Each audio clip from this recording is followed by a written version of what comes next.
आइए सुनते हैं प्रतिभा राय के लिखे उपन्यास द्रौपदी का दूसरा भाग। पहले उपन्यास में आपने द्रौपदी की जन्म कथा सुनी, अब आगे। नितंबिनी मेरी प्रिय सखी है। उस दिन उद्यान में सांध्य समीर का सेवन कर रही थी। एकांत में उससे पूछा, कृष्ण कौन है? मुझे सखी ने तिरछे नेत्रों से देखा, होंठ बिचकाकर हंस दी। कृष्ण के पास कृष्ण का क्या काम? मैं हंस पड़ी। पिता से सुना है, सिर्फ कृष्ण का ही नहीं, कृष्ण के पास सबका प्रयोजन है। कृष्ण का कोई विशेष प्रयोजन होगा। अभी भी नितंबिनी होंठ दबाए मुस्कुरा रही थी। शांत स्वर में कहा, सुना है कि किसी विशेषा प्रयोजन से कृष्ण धरती पर अवतरित हुए हैं। नितंबिनी ने मेरा चिबुक छूकर कहा, सखी, कृष्ण को भूल जाओ। घबरा कर मैंने पूछा, क्यों? हाँ, मेरा कहा मानो। ये सच है कि उनमें प्रज्ञा है, शौर्य है, दूरदर्शी, कूटनीतिज्ञ, शक्तिशाली और कर्मवीर हैं। वो खिले कमल से सुंदर हैं, निर्मल हैं, आर्त का अभीष्ट पूरा करते हैं, स्नेह का प्रतिदान देते हैं, एक हाथ से ग्रहण करते हैं तो सहस्रों हाथ से दान करते हैं। हृदय उनका विशाल है, महान है, वो अद्वितीय वीर हैं, परम पुरुष हैं। किंतु चौंक कर मैंने पूछा, हाँ, वो लंपट हैं। 16,000 गोप नारियां उनकी प्रेमिका हैं। वो नारी हृदय जीतने की कला में इतने पारंगत हैं कि स्वामी, पुत्र, दुनिया सब छोड़कर गोपांगनाएं उनकी मोहक वंशी सुनकर यमुना तट पर अभिसार करने पहुंच जाती हैं। हालांकि ये कैशोरी की बातें हैं। अब वो प्रजापालक हैं, धर्मज्ञ हैं, द्वारिका के अधिपति हैं। मन ही मन मैं सोच रही थी, जो सभी श्रेष्ठ गुणों के अधिकारी हैं, उनके लिए पति और संसार छोड़कर पागल होना स्वाभाविक ही है।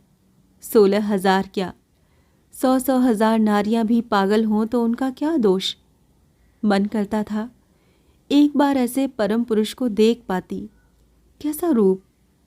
नितंबिनी से पूछूं तो वो परिहास करेगी, बढ़ा चढ़ाकर दूसरी सखियों से कहेगी, फिर वो चढ़ा चढ़ाकर प्राण लेंगी। बात को थोड़ा घुमाकर पूछा, कृष्ण की वंशावली जानती हो? नितंबिनी को हंसी आ गई। वंश माँ बाप देखते हैं, कन्या तो रूप देखती है। कृष्ण के रूप के बारे में सुनोगी तो होश हवास खो बैठोगी। कहोगी कि कृष्ण बिना ये जीवन वृथा है, अभी कृष्ण को लाकर दो वरना प्राण छोड़ दूंगी। फिर बताओ मैं क्या करूंगी? मैं सपने में खोई थी। कृष्ण का रूप, वो कल्पना ही तो मेरी सहचरी थी। इस उम्र में कौन कितनी कल्पना नहीं करती, कल्पना में कितना सुख नहीं मिलता। पर सबकी हर कल्पना तो पूरी नहीं होती। कल्पना छोड़ कोई जी सकता है? मैं कृष्ण कल्पना में खोई रही। कृष्ण तमाल के लता कुंज तले दोनों सखी बैठी थीं। नीले आकाश का रंग अस्त सूर्य के रंग में रंगा जा रहा था। मेरे पाँव में अलता की धार सा खिल रहा था। स्वच्छ सलिल के परिपूर्ण सरसी में नील कुई की पंखुड़ियाँ खिली थीं। सांध्य प्रकाश में कुछ मेघ खंड चंद्रिका का रास्ता रोक नील कुई के साथ खेल कर रहे थे। इधर आकाश में मेघों को देख मेरा पाला हुआ मयूर अपने पंख फैलाकर नाचने की तैयारी कर रहा था। नितंबिनी कृष्ण का रूप गाती जा रही थी। मयूर चंद्रिका के साथ मेरा हृदय भी ताल दे रहा था। मैं सोचती जा रही थी, कृष्ण है कैसे? शायद नील तमाल से या सांवले मेघ से। नील कोई सी आंखें, उनकी दृष्टि, मयूर चंद्रिका के उज्ज्वल नील रंग से केश और अधर होंगे अगस्त्य फूल की तरह के बंकिम, सुंदर। पदम कोरकों से हाथ पांव, नीले आकाश सा प्रशस्त वक्ष स्थल, बसंत की कुहू तान सरीखा, मंद्र मधुर स्वर उनका, हिना के फूल सी देह गंध और चंपा तरु सी श्याम कोमल अथच दीर्घ काया। सम्मोहित सी सुन रही थी नितंबिनी का वर्णन। वो भी मुझे तिरछे नेत्रों से देखती जा रही थी। तनिक रुक कर कहने लगी, और मधुपान सा कृष्ण का बाहुबंधन और कृष्ण प्रेम की मादकता। नशे में झूमने की तरह मैं नितंबिनी की गोद में ढल गई। सारी देह थरथरा रही थी। हृदय में एक विचित्र आवेग के कारण स्पंदन। ऐसा पहली बार था। क्या है ये? क्यों होता है ऐसा? नितंबिनी कान में कह रही थी, कृष्ण प्रेम, ये उसी का लक्षण है। हे प्रभु, अब मैं क्या करूं? लता कुंज तले मुझे सुला दिया। पुष्पकरणी की ओर बढ़ी। जल लाकर होश कराने। मैं चेतना शून्य तो न थी, सब समझ रही थी, पर किसी स्वप्न लोक में विचरण कर रही थी। जिधर देखा उधर ही कृष्ण, नील, कृष्ण, नील। सारा विश्व कृष्णमय, प्रेममय, मधुमय, विश्वमय कृष्ण और कृष्णमय विश्व। सखी नितंबिनी के जल छिड़कने से पहले ही नील मेघों से कुछ बूंदें झर गईं। मेरे कंपित शरीर पर कृष्ण तमाल से टप टप बूंदें झर रही थीं। रोमांच ही रोमांच। मेरा मयूर अपनी पूंछ हिलाकर मेरे चेहरे पर पंखा झल रहा था। धीरे धीरे चैतन्य होकर उठ बैठी। लाज में मैं दबी जा रही थी। छी, सखी क्या सोचती होगी? जल लेकर सखी आई, तब तक मैं लाज से मुंह ढांपे थी। वो जल के साथ 2 कुई फूल तोड़ लाई थी। हाय, फूल क्यों तोड़ लाई? चंद्रिका का पान कर नील कुई रात भर हंसती, नितंबिनी निर्दयी हो, पर वो मेरे मुंह पर जल छिड़क रही थी। मैं वैसे ही रही, कुछ नहीं बोल सकी। एक तो लज्जा और अब खेद कि कुई तोड़ लाई सखी। धीरे धीरे नील कुई की पंखुड़ियां मेरे चेहरे पर सहलाने लगी। कान में कहने लगी, जानती हूं, कृष्ण की संजीवनी छुए बिना इस रोग का उपचार संभव नहीं, पर द्वारिका निवासी को तुरंत पाऊंगी कहाँ? अतः कृष्ण नाम का स्मरण कर ये 2 नील कुई तुम्हारे हृदय पर रखे दे रही हूं। बस इतने से ही स्वस्थ होकर उठ बैठो, वरना पिता राजवैद्य को लेकर आते होंगे। नीलांजना संवाद लेकर जा चुकी है। महाराज को रोग के संबंध में क्या बताऊंगी? इतना कहा और नितंबिनी ने दोनों फूल मेरे वक्ष पर रख दिए। मैंने दोनों को गहरे आश्लेष में भर लिया। आह, क्यों तोड़ा दोनों को? सावधानी से सहेज उठ बैठी। नितंबिनी हड़बड़ा गई। महाराज पधारे हैं, उनके पीछे भी कोई है। मैं समझ गई कि ये सब नीलांजना की करतूत है। पिता खबर पाकर राजवैद्य को लेकर हाजिर हैं। पिता मेरी जरा सी बीमारी सह नहीं पाते। अब क्या कहूँ? कृष्ण का रूप वर्णन सुनते सुनते मूर्छित हो गई। नितंबिनी कह देगी तो मैं पिता की ओर सिर उठाकर देख न सकूंगी। लाज से गढ़ी जा रही थी। नीलांजना पर गुस्सा आ रहा था। जरा सी बात कहने की क्या जरूरत थी? मन ही मन खींच उठी। औषध से वैसे ही चिढ़ है मुझे, फिर राजवैद्य से घबराती हूँ। पिता स्नेह भरे स्वर में कह रहे थे, सभी रोगों के निदान स्वयं कृष्ण जहाँ उपस्थित हैं, वहाँ राजवैद्य को क्यों लाता? डरो नहीं बेटी। हिना के फूलों की महक से सारा उद्यान भर गया। हवा का एक झोंका ऐसा आया, कई तमाल के फूल एक साथ मुझ पर झर गए। उसी झोंके में छोटी सी मयूर चंद्रिका आकर मेरी बगल में गिर पड़ी। रोमांच की सीमा नहीं रही। ये सब कहाँ से आ रहा है? मेरे पाले पोसे मयूर तो कब के जा चुके हैं उद्यान छोड़कर। पिता स्नेह से भरे कह रहे थे, कृष्ण का आशीर्वाद लो बेटी, तुम परम सौभाग्यवती होने जा रही हो, ये उसी की सूचना है। मयूर चंद्रिका छूकर मैं फिर वहीं मूर्छित न हो जाऊं, अतः मैंने उसे नहीं उठाया। नितंबिनी मेरे मन को भांप चुकी थी। सावधानी से उठा लिया। आपकी कवितावली में रखे देती हूँ। नितंबिनी को जरा भी स्थिति का ज्ञान नहीं।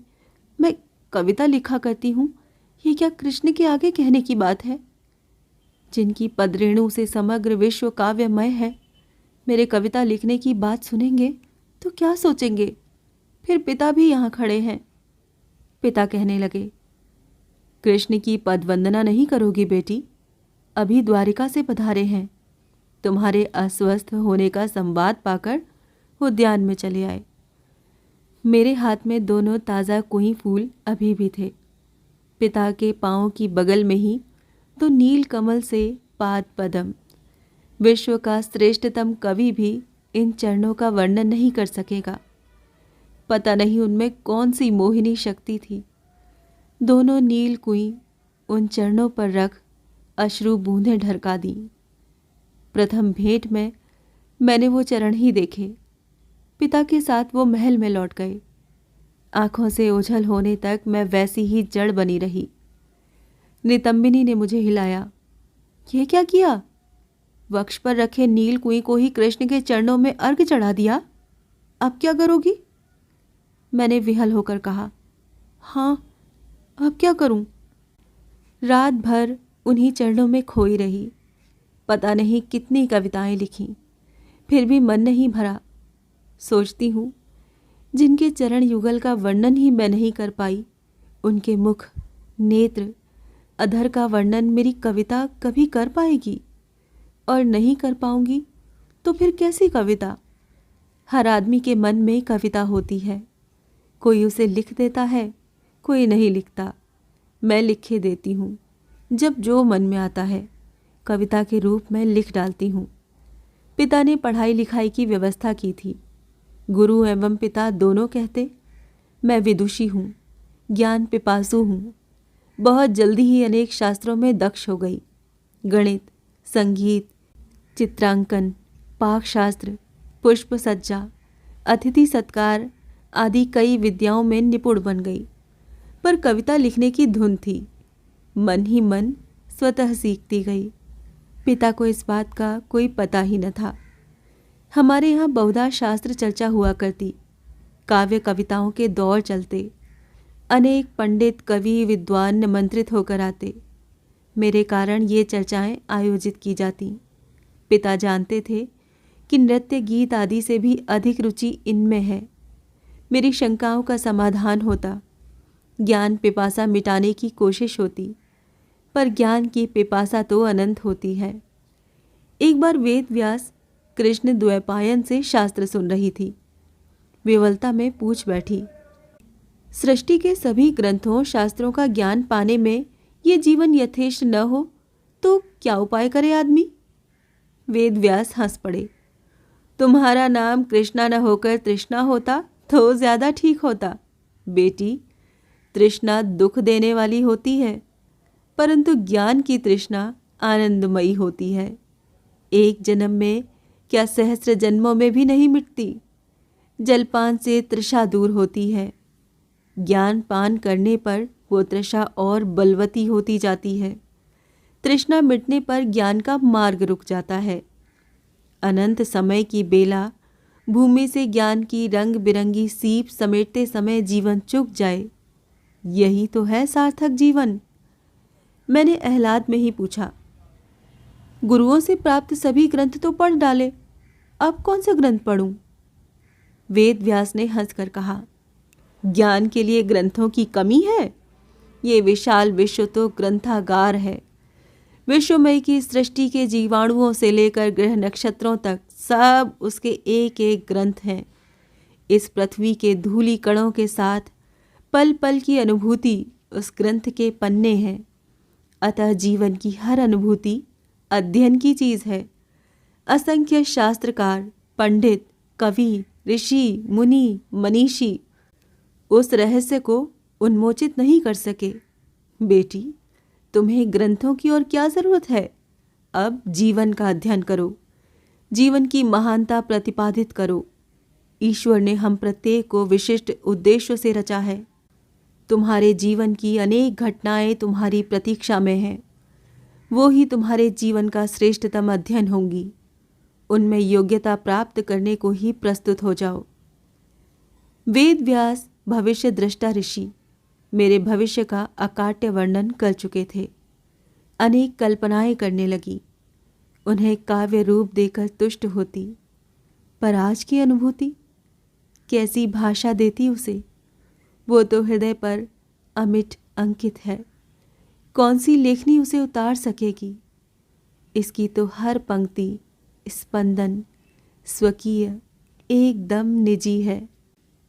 सूर्योदय में देर है। कोई मधुर स्वर सुनकर नींद टूट गई मेरी। कान लगाकर सुना, शयन कक्ष के द्वार पर कोई रट रहा है, कृष्ण कृष्ण। कौन इतनी सुबह मधुर स्वर में पुकार रहा है? ध्यान से सुनने लगी। कृष्ण कृष्ण कृष्ण। मेरे हृदय के द्वार पर गूंज रहा है कृष्ण नाम। ये मेरे हृदय से उठ रहा है या रुद्र द्वार के उस पार कोई रट रहा है? शायद दोनों सत्य हैं। द्वार खोला। मेरे महल के आगे लाल रंग बिखरा है और दिनों से आज की भोर कुछ अलग थी। इसमें कुछ विशेषता थी। पर कौन था जो कृष्ण नाम गा रहा था? कृष्ण कृष्ण कृष्ण मधुर स्वर तैरता आ रहा था रत्न पिंजरे से। मेरी प्रिय सारिका नीलमणि रट रही थी कृष्ण नाम। कल रात नितंबिनी बता रही थी कृष्ण का जन्म वृतांत, बचपन की उनकी अलौकिक लीलाएं, कैशोर का उनका गोपी प्रेम, राधा का मान भंजन, फिर यौवन में सत्यभामा का हरण आदि अनेक बातें कहती रही। कृष्ण के जितने दुर्गुण बखानती, उनके प्रति मेरी श्रद्धा और बढ़ती जाती। सोचती रही, 12 वर्ष की उम्र में जो समूचे गोकुल का प्रिय बन गया, वो यदि गोपी बल्लभ हो गया तो हानि क्या है? गोपियां कोई गोकुल वासियों से अलग तो न थीं। यद्यपि रुक्मणी, सत्यभामा के अलावा द्वारिका में उनकी और भी हजारों पत्नियां हैं। उन्होंने सिर्फ धर्म की रक्षा के लिए, नारी की मर्यादा के लिए, जो कृष्ण नीलकांत मणि से भी उज्ज्वल हैं, वो कभी कलुषित नहीं हो सकते। जो कृष्ण विश्वरंजन है, वो कृष्ण मनोरंजन बन जाए तो क्षति क्या है? नीलमणि ने कल रात मेरी बातें सुन ली हैं। अतः इस सारिका ने सुबह ही सुबह कृष्ण नाम रटना शुरू कर दिया, मानो ये कृष्णा के अंतर की बात को काकली में प्रतिध्वनित कर रही है। रत्न पिंजर खोलकर नीलमणि को थोड़ा पुचकारा। उसकी आवाज से भी कोमल आवाज में मैंने कहा, नीलमणि। उसने तुरंत उत्तर दिया, कृष्ण कृष्ण। मैंने फिर कहा, नीलमणि। उसने दोहराया, कृष्ण कृष्ण। नीलमणि, कृष्ण कृष्ण। मैं स्नेह से जितनी बार बुलाती, वो उतनी ही बार कृष्ण नाम लेकर उत्तर देती, मानो नीलमणि को जो स्नेह दिखा रही हूं, वो उसके बदले में कृष्ण नाम ले रही है। मानो कृष्ण नाम ही आज मुझे सर्वाधिक आनंद प्रदान कर रहा है। नीलमणि पता नहीं कैसे इस बात को समझ चुकी है।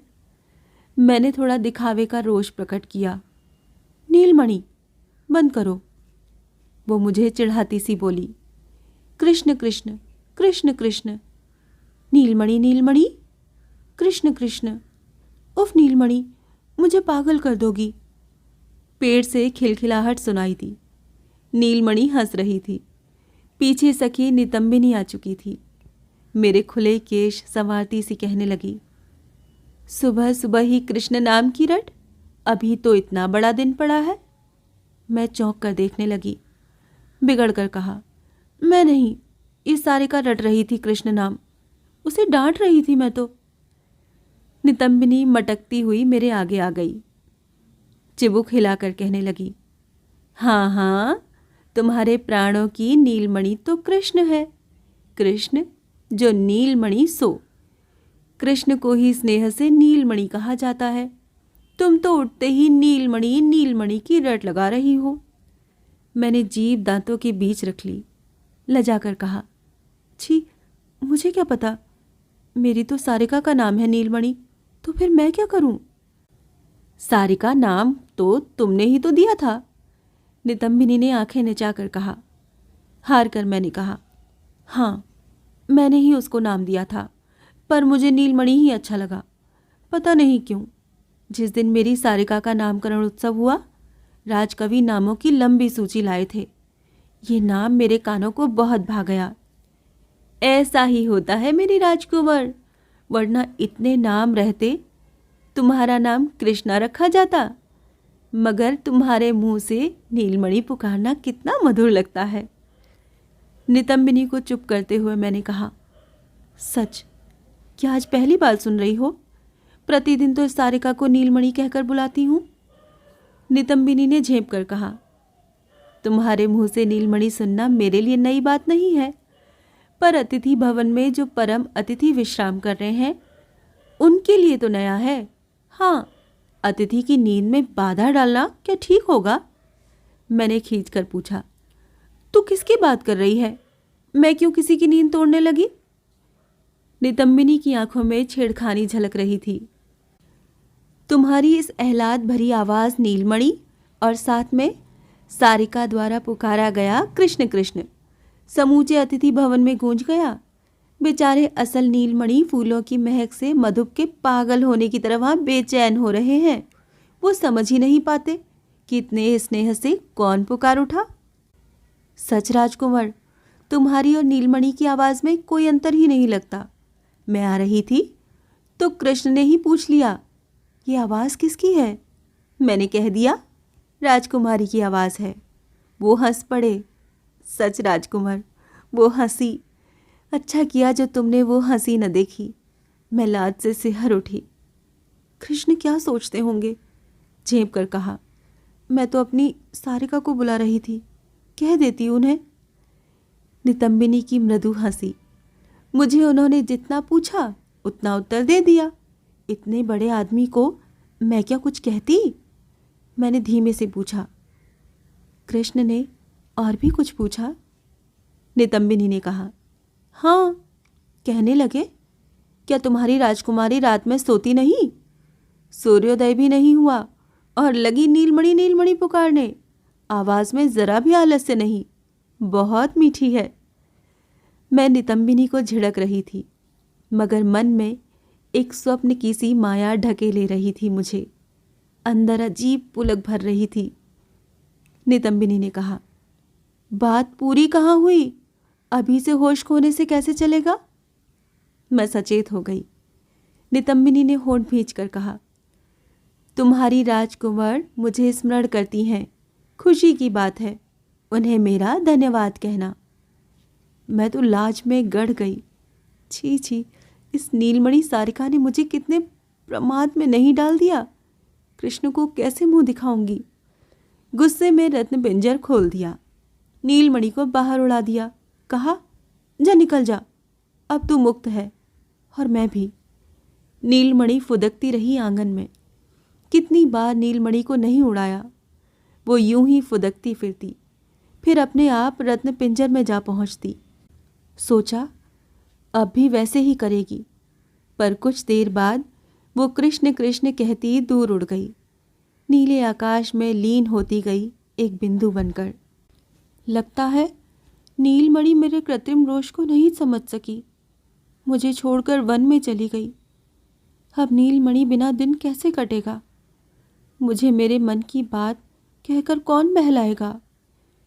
नितंबिनी मेरा द्वंद्व समझ रही थी।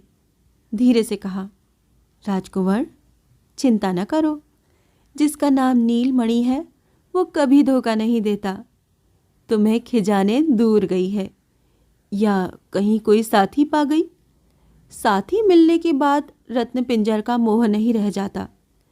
जैसे साथी के विचारों में रत्न पलंग पर भी नींद नहीं आती। राजकुमार, तुम रात में बिल्कुल नहीं सोई। आंखें अब भी सपनों में खोई दिखती हैं। नींद ठीक से ना आए तो आदमी सपने देखता है। नितंबिनी आंचल दांतों में दबाकर कुटिल मुस्कान में हंस रही थी। नितंबिनी चतुर ठहरी, कहाँ से कहाँ पहुँचा देती है बात। पर आज वो चतुराई अच्छी नहीं लगी।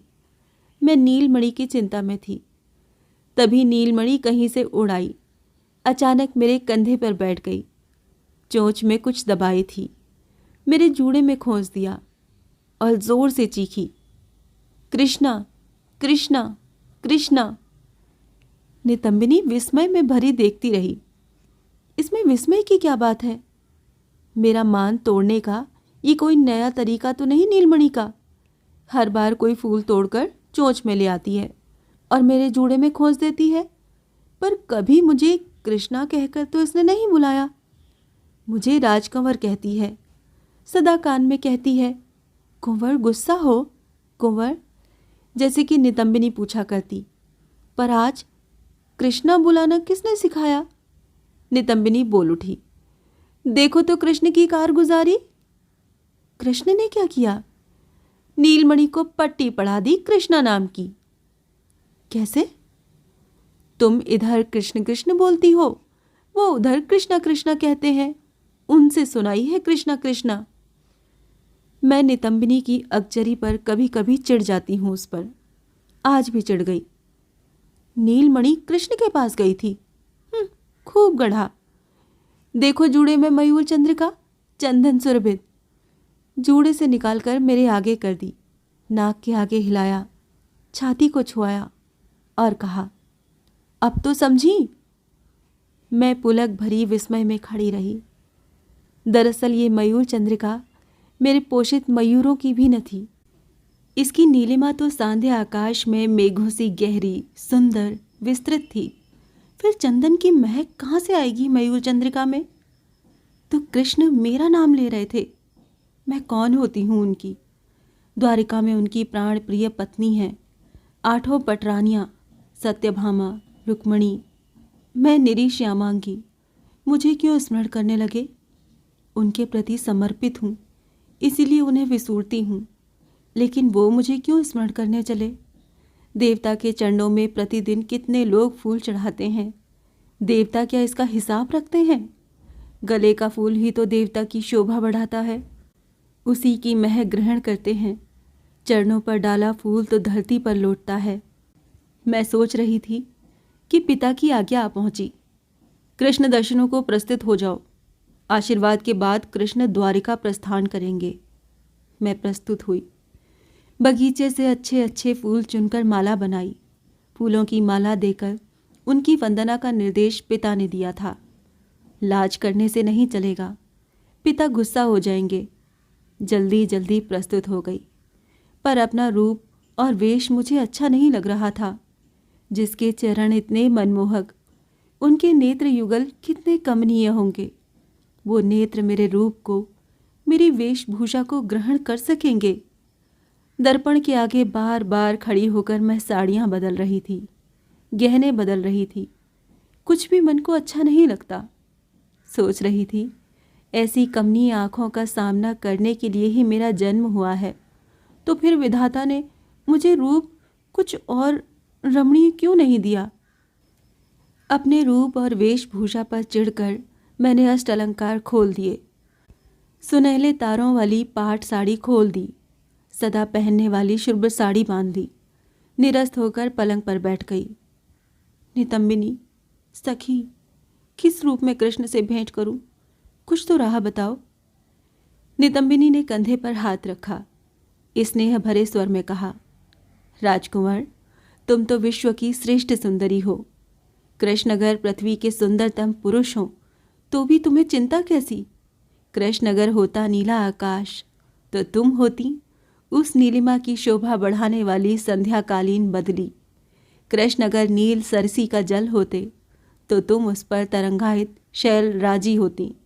कृष्ण अगर कहीं होते शांत सुनील विशाल समुद्र तो तुम उस पर होती कोमल शैवालिनी। कौन किससे कम है या अधिक? एक दूजे की शोभा बढ़ाता है। तुम और कृष्ण भी वैसे ही हो। मैं सोच रही थी, नितंबिनी चापलूसी कर रही है या सच बोल रही है। तभी शंख बज उठा। नीलांजना हड़बड़ा कर आ पहुंची। महाराज बैठक में प्रतीक्षा कर रहे हैं। द्वारिका लौट जाने के लिए कृष्ण का रथ प्रस्तुत है। आप श्री कृष्ण के दर्शन को बधारें। अब और सुहें को सजाने का समय न था। मैं एकदम निराभरण, चांदी के तार वाला शुभ्र वस्त्र बदलने तक का समय भी नहीं, उसी दिशा में निकल पड़ी। सिक्त केशों में कंवरी संवारने का भी समय न था। उन्मुक्त केश नितंबों को छूते हुए अनायास लहरा जाते। मेरा उस ओर कोई ध्यान न था। नितंबिनी ने कहा, विधाता ने जिसे सौंदर्य से ही निर्मित किया है, उसे अलंकार, वसन, आभूषणों की क्या आवश्यकता। सच राजकुमार, तुम्हारा ये पुजारिन का वेश बहुत मनोहर है। गोपी वल्लभ कृष्ण धीरज के साथ द्वारिका लौट तो सकेंगे ना? मैंने कुछ नहीं कहा। शायद पिता चिंतित हो रहे हों। नितंबिनी के साथ बैठक में पहुंची। मैं तो सिर्फ अपने ही पैरों की ओर दृष्टि किए थी। आंखें उठाकर कृष्ण दर्शन करने का साहस ही नहीं हो रहा। उनके मोहक रूप की ज्वाला न सह सकी तो फिर क्या दशा होगी। मैं कृष्ण को प्रणाम करती, इससे पहले ही उन्होंने मधुर स्वर में कहा, देवी कृष्णा, तुमसे पृथ्वी पर अनेक दुष्टों का नाश होगा, धर्म की स्थापना होगी। तुम शक्तिमय नारी, सर्व सुलक्षण संपन्न, धर्म रक्षा और धर्म स्थापना का मैंने भी जीवन में प्रण लिया है। तुम भी इसीलिए जन्मी हो, अतः मेरा प्रणाम स्वीकार करो। पिता ने कहा, तभी तो मैंने कृष्णा को सिर्फ कृष्ण के ही चरणों में अर्पित किया है। हे कृष्ण, नामकरण के समय से ही कृष्णा आपके चरणों में अर्पित है। कृष्णा को अपने पाद पद्म में स्थान देकर हमें कृतार्थ करें। मैं नतमुख होकर कृष्ण के नील कमल चरणों पर दृष्टि रखे थी। कुछ क्षण उन्हीं में खोई रही। कृष्ण ने अपने पांव सरका लिए। शांत मधुर स्वर में कहने लगे, राजा द्रुपद, देवी कृष्णा साधारण नारी नहीं है। उनके लिए तो स्वयंवर आयोजन करें। आर्यवर्त का श्रेष्ठ वीर ही कृष्णा के लिए योग्यतम पुरुष होगा। किसी के पांव में उपयाचिका की तरह कृष्णा को अर्पित कर आप उसका अपमान कर रहे हैं। कृष्णा के लिए स्वयं को जो योग्यतम प्रतिपादित कर सके, वही कृष्णा का पाणी ग्रहण कर सकेगा। पिता ने व्याकुल होकर कहा, हे कृष्ण, आर्यवर्त में आपके अलावा और श्रेष्ठ वीर कौन होगा? कृष्ण जहाँ मनोमत पुरुष हैं, वहाँ स्वयंवर और आयोजन की क्या आवश्यकता? आपके रहते स्वयंवर में कृष्णा को जीतने की और किसमें शक्ति है? कृष्ण के अलावा भी एक और है। अतः स्वयंवर बिना कृष्णा के पाणी ग्रहण का अधिकार किसी को नहीं। कहकर कृष्ण मंद मंद मुस्कुरा उठे। वो मुस्कान किसी भी तरुणी के हृदय को मत कर उसमें संचित समस्त अमृत लूट लेने के लिए मानो अभिप्रेत थी। सखी मुझे इंगित कर रही थी, हाथ की वो माला कृष्ण के गले में डाल देने के लिए। मेरा भी मन कर रहा था, पर हाथ उठ ही नहीं रहे थे। कृष्ण प्रेम में उन्मत्त नहीं थी, वरन विवश हो रही थी। ठीक तभी पिता ने प्रश्न किया, ऐसा कौन है? क्या है उसका परिचय? कृष्ण के अलावा कौन है जो मेरी प्राण दुलारी कृष्णा के योग्य है? कृष्ण ने स्नेहपूर्ण स्वर में कहा, हरि हर ब्रह्मा और इंद्र की शक्ति लेकर पृथ्वी पर एक महान व्यक्ति का जन्म हुआ है। वो है मध्यम पांडव अर्जुन, मेरी बुआ का पुत्र, उम्र में मुझसे वर्ष भर छोटा। इतना ही नहीं, मेरा और अर्जुन का पितृवंश एक है। फिर अर्जुन मेरी ही कला से जन्मा है। चंद्रवंशी राजा ययाति के औरत से शुक्राचार्य की कन्या देवयानी के गर्भ से यदु का जन्म हुआ। मेरे वो पितृपुरुष हैं। ययाति की द्वितीय पत्नी हैयराज वृषपर्वा की कन्या शर्मिष्ठा के गर्भ से जन्मे थे पुरु। वे थे कौरवों पांडवों के पितृपुरुष। राजन, अर्जुन का वीरत्व आपसे छिपा नहीं है और उसके रहते कृष्णा के योग्य मैं नहीं हो सकता। अर्जुन मेरा छोटा भाई ही नहीं, अंतरंग सखा भी है। हमारी देह भिन्न है, आत्मा अभिन्न। अर्जुन जैसे त्रिभुवन सुंदर वीर पुरुष को जमाई बनाकर आप अवश्य यशस्वी होंगे। आपकी प्रतिज्ञा भी पूरी हो सकेगी। पिता उत्फुल्ल हो उठे।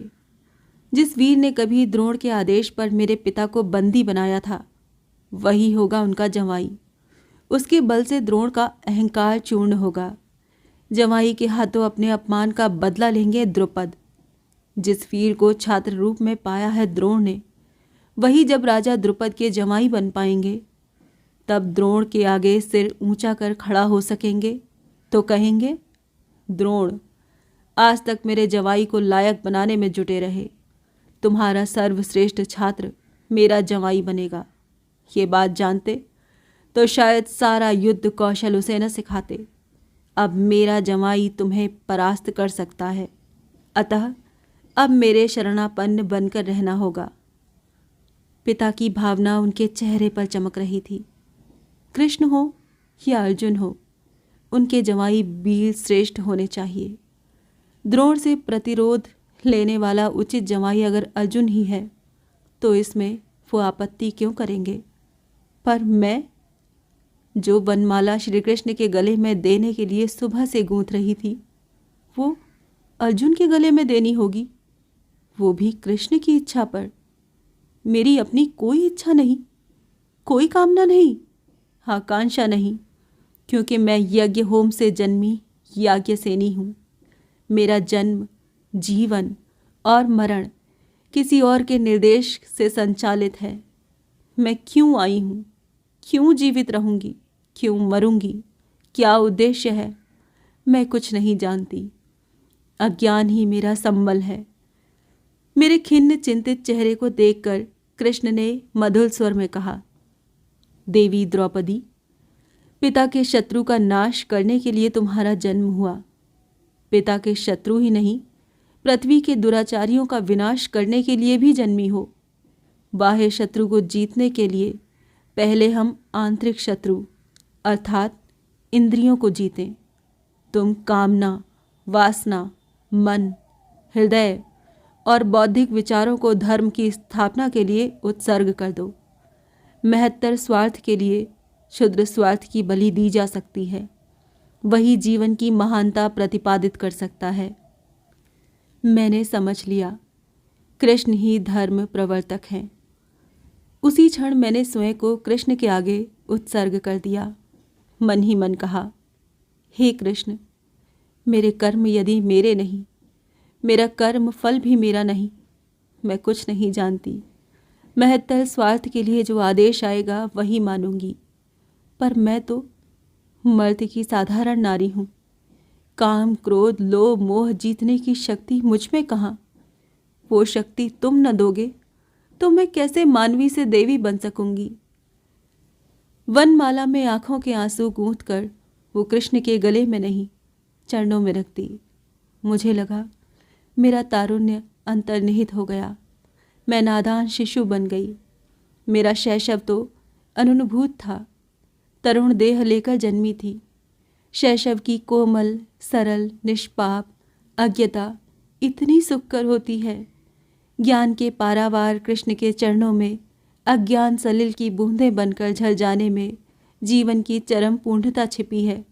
ये अनुभव कर मैंने एकदम निश्चिंत मन से कृष्ण के प्रिय सखा अर्जुन को हृदय में स्थान दिया। मेरे पास और चारा ही क्या था। मैं तो अज्ञान शिशु, जो खिलौना मेरे हाथ में जब मेरे कर्ता रख देंगे, मैं उसी से खेलूंगी, खुश होऊंगी, जीवित रहूंगी। मेरा खिलौना कौन होगा, क्यों होगा, ये पूछने वाली मैं कौन। कृष्ण ने विदा के पहले धीरे से मेरे हृदय के पास कहा, कृष्णा, कृष्ण सदा प्रेम पागल है, स्नेह का भूखा है। सखा अर्जुन ने मुझे जिस प्रेम पाश में बांध रखा है उसमें कभी गांठ न भरना, वरन अर्जुन के प्रति तुम्हारे प्रेम में भागीदार बनने का हकदार हूँ। अर्जुन की सारी प्राप्ति, अप्राप्ति, जय, पराजय में मैं अंशीदार हूँ। अर्जुन भोजन पहले मुझे अर्पित करता है। मुझे अर्पित किए बिना अर्जुन जल भी स्पर्श नहीं करता। पर अर्जुन जो भोजन मुझे अर्पित करता है, मैं उसे खाता नहीं, बस उसकी वासना ही ग्रहण करता हूँ। वैसे ही तुम अर्जुन की होते हुए भी सूक्ष्माति सूक्ष्म देहातिरिक्त तुम्हारी सत्ता के साथ मेरा अदृश्य संपर्क चिरंतन शाश्वत है, ये कभी न भूलना। उसी क्षण मैं दो भाग बन गई। मेरी सूक्ष्माति सूक्ष्म देहातीत सत्ता नील सुनील ज्योतिर्मय सत्ता में लीन हो गई। मेरा अपर अंश पार्थिव सुख संभाग, आशा, आकांक्षाओं में स्वयंवरी द्रौपदी की देह बनकर रह गया पांचाल देश के राजप्रासाद में, अर्जुन की प्रतीक्षा में। कितना विचित्र है आदमी का मन, कितनी बातें भूल जाता है और कितनी अमिट रह जाती हैं इस देह में। मैं भूल गई कि पिता ने पहले कृष्ण के आगे मुझे अर्पित किया था।